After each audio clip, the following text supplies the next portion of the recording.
Hello, church. It's so good to be back with you. I want to just take a moment and thank Pastors Ryan and Pastor Jen for their exceptional work on the Take Fives the last 3 weeks as they unpacked taming the tongue and everything that goes with the dangers of unleashing our tongue on an unsuspecting world, which is a more and more common phenomenon.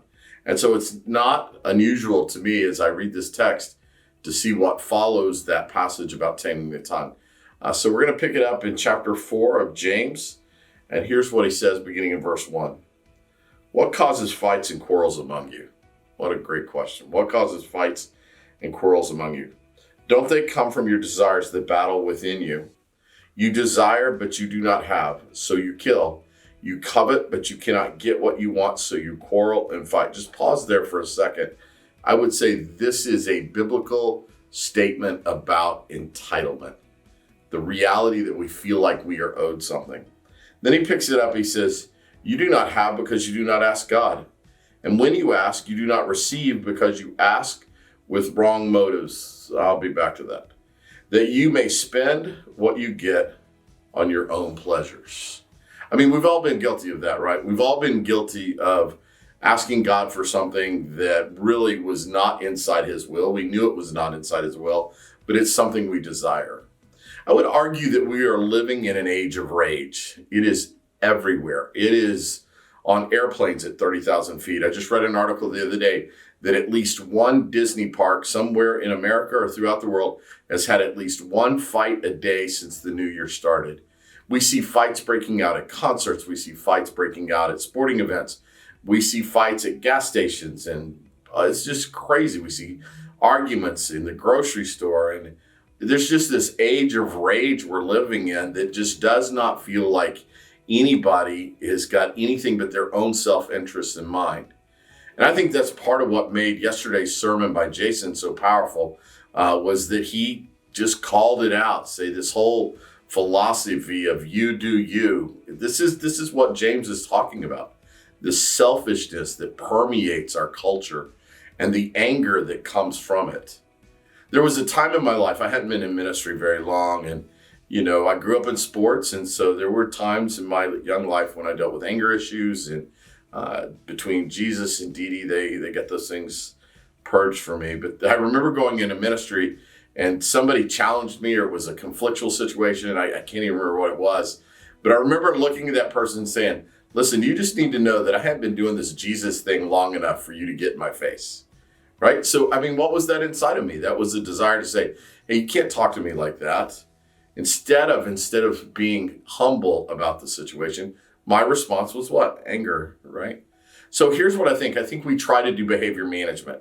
People with anger issues try to whitewash their sin, if you will. They try to cover over it. They try to hide it. But eventually, this is like trying to put a cork in a volcano. Eventually, the whole thing is going to blow. And it's just not going to work out. Listen, I think we have to realize that just because something is acceptable doesn't mean that it's normal.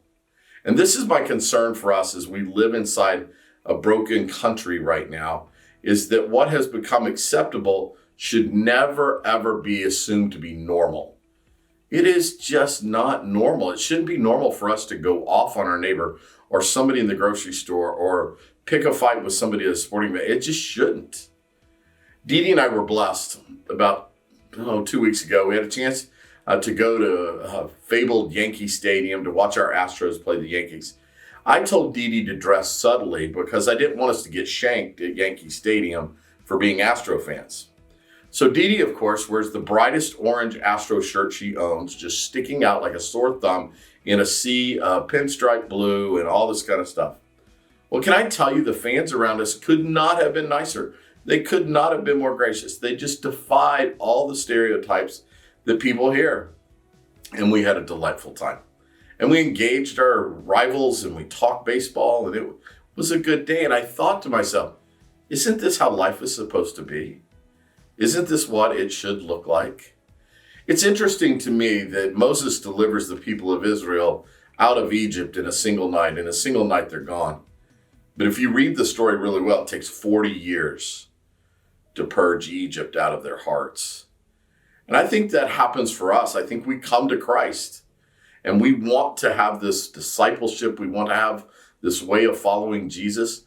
But the reality is there's some old stuff in us that needs to be purged. So let me just share how I handle it these days. I don't do injustice well. I don't do bullying well. And, I've had plenty of moments where I just take a stand. But here's what I do. I always think of 2 Corinthians 10:5. It says, take captive every thought, which is nothing more than the desire that James is talking about in this passage. Take captive every thought, every desire, and make it captive. Make it a prisoner to Christ. In other words, in this age where rage is everywhere, you and I have got to have a Jesus filter. We've got to have a response that looks like our Savior.